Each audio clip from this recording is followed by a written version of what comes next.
is Avante's interception. You guys work quick? What's that? You guys work quick? This is from Monday night. Yeah, I had this last Friday. Oh, did you? Yeah, so we worked really quick. So they spoke about that during the game. What's the background of the turnover T-shirt?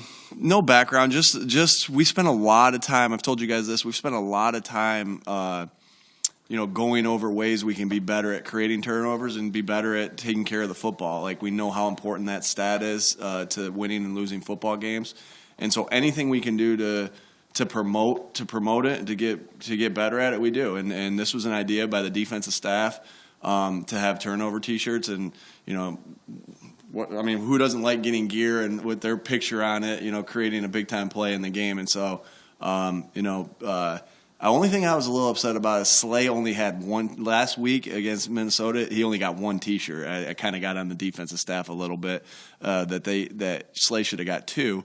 And then this week we created the one turnover last week, and I just got the shirts on my desk. I won't wear them until the players get them. And now I got three, so they heard me. And so there's like three T-shirts of everybody that was involved in that turnover. Nick, how impressive is it that Jacksonville has +7 turnovers? Yeah, they're taking care of the football and they're creating turnovers. No surprise that that's what they emphasize too. It's easy to preach it sometimes, like, hey, turnover battle is important. It's hard to do, and it's the players have a hard job there. But we're relentless with it as far as the way we do it, and I'm imagining that because Jacksonville's +7, they're probably relentless with it as well. Nick, do you expect AJ or Boston to be ready to play on Sunday? AJ will be ready. Boston will probably be out. We'll let you know later today, but he'll probably be out. We're hoping for the following week to see what happens. Trey Sermon picked up the offense. I think really well. Yeah, I think really well. He's a smart guy, and Jamal is a really good coach. So they've spent a lot of time working together.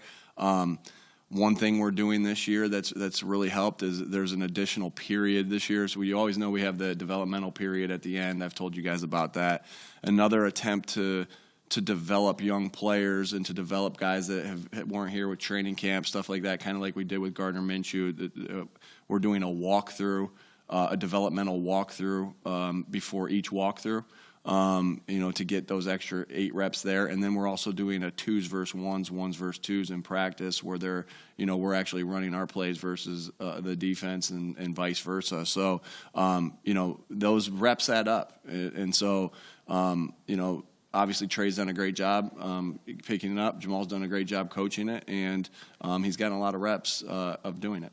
Nick, BG was Defensive Player of the Week, but what significance was it for you to award the entire line with game balls you saw yesterday? Yeah, anytime I say this to the offensive line, this has happened with the offensive line a couple times. When you look at those pictures in the indoor, when you look at the pictures in the indoor, you can see sometimes like there's groups of the offensive line where they get the player of the game, and I say, if every time we rush for over 200 yards, the entire offensive line is getting a game ball. Well, anytime you have a 9-sack game, the entire defensive line is getting a game ball because they created pressure, and so.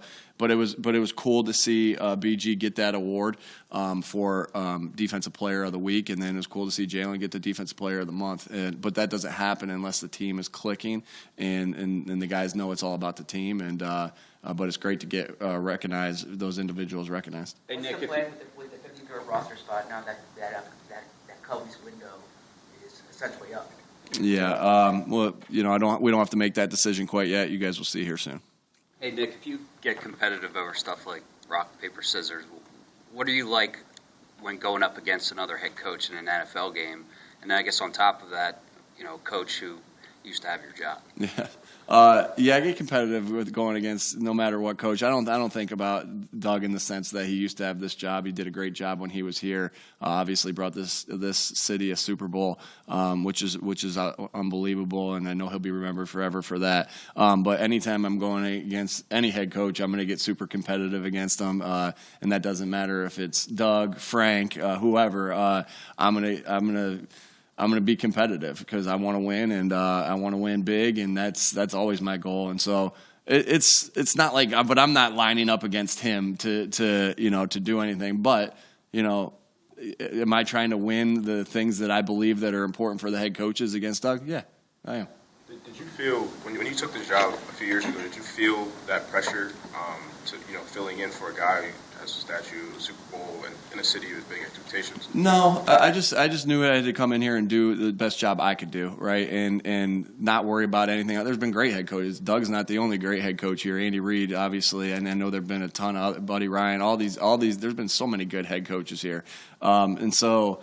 I just got to do the best job I can do and put myself in position to do the best job I can do. I can't think about anything else. And so, anytime I've ever taken a new job, my goal is, whether it's going to be the receiver coach, whether it's going to be the offensive coordinator, whether it's going to be the quality control, it doesn't matter. I just try to just do what I can do to be the best at the job that I am and not worry about anything else. Last one, guys. Have you seen the Doug statue? Of course. You walked up?